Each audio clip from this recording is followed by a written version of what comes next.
Hello everyone, welcome to my channel flavour with જેની. આજે હું તમારી જોડે હાંડવાની રેસીપી લઈને આવી છું. હું જે રીતે હાંડવો બનાવું છું તે રીત તમારી જોડે શેર કરીશ. તો વિડીયોની છેલ્લે સુધી જોજો. અને જો તમે લોકોએ મારી ચેનલને હજી સુધી સબસ્ક્રાઈબ ના કરી હોય તો કરી લેજો. આ હાંડવો મેં હાંડવાનું જે પ્રીમિક્સ હું બનાવ્યું હતું તેનો જ બનાવ્યો છે. જે લોકો મારી રેગ્યુલર વિડીયો જોતા હોય તો તેને ખ્યાલ હશે મેં આગળ હાંડવાનું પ્રીમિક્સ શેર કરેલું છે. જો ના જોયું હોય તો એ વિડીયો જોઈ લેજો એટલે ખ્યાલ આવી જશે. આ હાંડવો બનાવવા માટે એનું જે પ્રીમિક્સ હતું ને તે રાતના પલાળી દેવાનું છે. આવી રીતે એક તપેલી બધું મેં લઈ લીધું હતું પ્રીમિક્સ. આ મેં બહુ પહેલાંનો વિડીયો શેર કરેલો. મેં 2-3 વાર બનાવી કાઢ્યું પ્રીમિક્સ.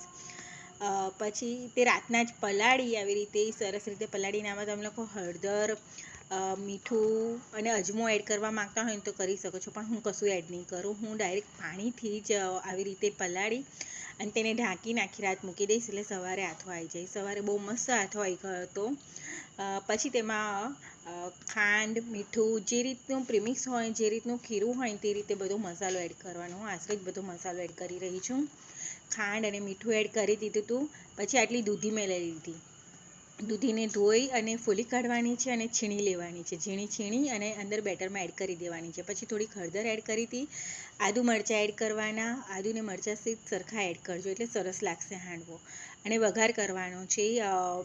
તેલ, રાઈ, જીરું, લીમડો, તમાલપત્ર, તજ અને 2 લાલ સૂકા મરચાં એડ કરી વઘાર કરી લેવાનો. અને એની અંદર જ લાલ મરચું પાવડર બી મેં એડ કરી દીધું હતું, મોટી 2 ચમચી જેટલું.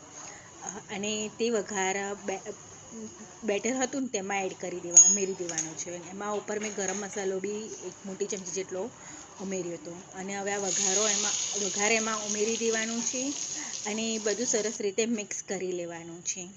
હવે આમાં આ બેટરમાં તમે લોકો ચાહો તો ગાજર, મેથીની ભાજી બધું એડ કરી શકો છો. મેં કશું નહોતું કર્યું, ઓનલી દૂધી જ વધારે યુઝ કરી હતી. કોથમીર ધોઈને એડ કરી દેવાની છે અને તલ બી આમાં એડ કરી દેવાના, થોડાક તલ બી એડ કરવાના. અને મને મસાલો થોડોક ઓછો લાગતો ને એટલે ઉપરથી થોડોક મસાલો બી મેં એડ કર્યો હતો. અને બધું સરસ રીતે મિક્સ કરી લેવાનું છે. પહેલાં સરસ રીતે મિક્સ કરી લેવાનું અને ખટાશ કડપણને તમે લોકો ચાખી જોવાનું. જે મસાલો ઓછો લાગે ને તે ઉમેરી દેવાનો એની અંદર. અને આવી રીતે બધું સરસ રીતે મિક્સ કરી દીધું. જો દૂધી એડ કરીને એટલે બેટર મીડિયમ થઈ ગયું ને. હવે અડધું બેટર હું બીજા બાઉલમાં ટ્રાન્સફર કરી લઈશ. અડધો હું કુકરમાં હાંડવો બનાવીશ અને અડધો હું પેનમાં બનાવીશ. અડધા પ્રીમિક્સથી હું પેનમાં હાંડવો બનાવીશ. હવે કુકરને તેલ અને ઘઉંના લોટથી મેં ગ્રીસ કરી લીધું. તો આવી રીતે ગ્રીસ કરી લેવાનું એટલે નીચે હાંડવો બહુ ચોંટે નહીં. પછી તેને પ્રીહીટ કરવા મૂકી દીધું હતું. હવે બેટરમાં ખાવાનો સોડા એડ કરી સરસ રીતે મિક્સ કરી કુકરમાં હાંડવાના બેટરને ટ્રાન્સફર કરી દેવાનું છે. અને ઉપરથી તલ સ્પ્રિંકલ કરી દેવાના. બહુ બધા તલ સ્પ્રિંકલ કરવાના. અંદર બી તલ એડ કરવાના અને ઉપરથી બી સ્પ્રિંકલ કરી દેવાના આવી રીતે. અને તમે લોકો ચાહો તો અહીંયા વઘાર બી એડ કરી શકો છો ફરીવાર. તેલમાં રાઈ, જીરું, લીમડો અને લાલ મરચું પાવડર એડ કરી અને ઉપરથી બી વઘાર એડ કરી શકો. પણ મેં સિમ્પલ જ રાખ્યું હતું. મેં આમાં લીલું મરચું, લાલ સૂકું મરચું પાવડર બધું યુઝ કર્યું હતું ને એટલે મેં નહોતો વઘાર એડ કર્યો. હવે તેને કુકરમાં મૂકી દેવાનું છે 30 મિનિટ માટે. હવે થોડુંક બેટર લઈ તેમાં ખાવાનો સોડા એડ કરી પેનમાં આવી રીતે હાંડવો બનાવી લેવાનો છે. તેલ એડ કરી 1 ચમચી જેટલું તેલ એડ કરવાનું, તલ એડ કરવાના પેનમાં. અને પછી આવી રીતનું બેટર પાથરી અને આવી રીતનું પુડલો બનાવી લેવાનું. પેનમાં બી હાંડવો બહુ જ મસ્ત થાય છે, ક્રિસ્પી અને એકદમ સોફ્ટ થાય છે. અને કુકરમાં બી બહુ સરસ થાય છે. કુકરમાં પહેલાં 10 મિનિટ મીડિયમ ગેસ પર રાખવાનું અને પછી મીડિયમ ટુ લો ફ્લેમ પર, એકદમ લો ફ્લેમ પર તેને થવા દેવાનો. 30 મિનિટમાં મારે હાંડવો રેડી થઈ ગયો હતો. ટૂથપીક ક્લિયર આવે ને એટલે ખ્યાલ આવી જશે. તો તૈયાર છે સોફ્ટ અને એકદમ ક્રિસ્પી હાંડવો દૂધીનો.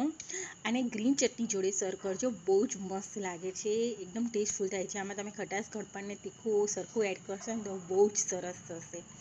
અને જો કુકરનો બી થયો તો બહુ જ ફાઇન થાય છે. કુકરમાં બી સરસ થાય છે અને પેનમાં બી આ હાંડવો બહુ જ ફાઇન થાય છે. હું કાયમ કરું છું, આ જ પ્રીમિક્સથી કરું છું.